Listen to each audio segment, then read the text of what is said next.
હા, દ્વારકા કેટલા કિલોમીટર? અહીંથી 40 કિલોમીટર રહ્યું છે Dwarka. 40 kilometre Dwarka. 40 kilometre bypass. Limbdi bypass road 40 કિલોમીટરની દૂરી ઉપર દ્વારકા આવી ગયું છે અને દ્વારકા મેં પહોંચી જશું. બરાબર, ક્યારે પહોંચશો આપણે દ્વારકા? કાલે સાંજે સુધીમાં અમે દ્વારકા પહોંચી જશું. અને દિલથી તમને બધાને સેલ્યુટ છે કે મારા વિડીયો જોવો છો. અને ખરેખર અમે તો ગરીબ માણસ યાર, ગરીબના વિડીયોને કોણ લાઈક ને કોણ ફોલો કરે, કોણ શેર કરે, બરાબર.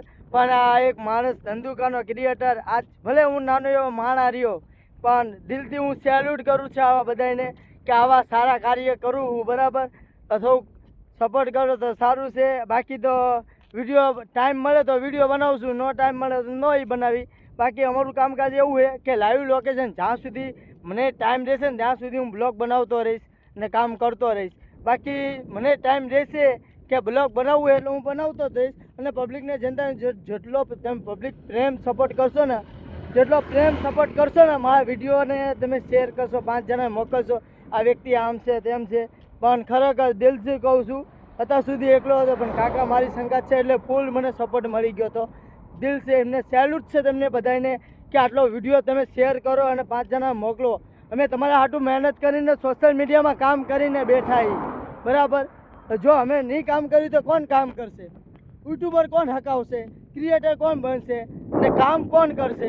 આટલું બધું તમારા હાટું તો અમે કામ કર્યું, બરાબર. બરાબર ને કાકા? બોલો હવે તમારે શું કહેવાનું હોય? કઈ પબ્લિકને કેવું છે? ઓ મારી યાત્રા સફળ થાય. બસ યાત્રા સફળ થાય. હલો કાકા, જઈએ છીએ, હાલીને જ જઈએ છીએ. અમારી યાત્રા સફળ થવી અને આ ભાઈને અમે તમારા માટે બી માંગણી કરીશું. હા, અને જેટલો અમે ભગવાનની પ્રાર્થના કરી કે તમારા હાટું અમે દુઆ લેશું જ તે 100% ગેરંટી છે. હું ખોટું નહીં બોલતો, મારી માં કસમ, હું ખોટું નહીં બોલતો. હું ખોટું ને બધાની હું દુઆ માંગતો આવીશ ને ભગવાનને એ પ્રાર્થના કરીશ ભાઈ કોઈને તકલીફ ન આપતો. જે આશીષભાઈ જે પીડા ભોગવે છે ને, બરાબર, ઉઘાડા પગે એવું કોઈને તકલીફ ન આપતો. હું ભગવાનને પ્રાર્થના કરીશ, બરાબર ને કાકા? ખોટું છે? સાચું ઉઘાડા પગે જ છે. હું ખોટું ન બોલું, ઉઘાડા પગે જ છું. અને આ દિલથી ધંધુકાના છે. હું અમદાવાદનો છું એટલે હું તો અમદાવાદનો છું.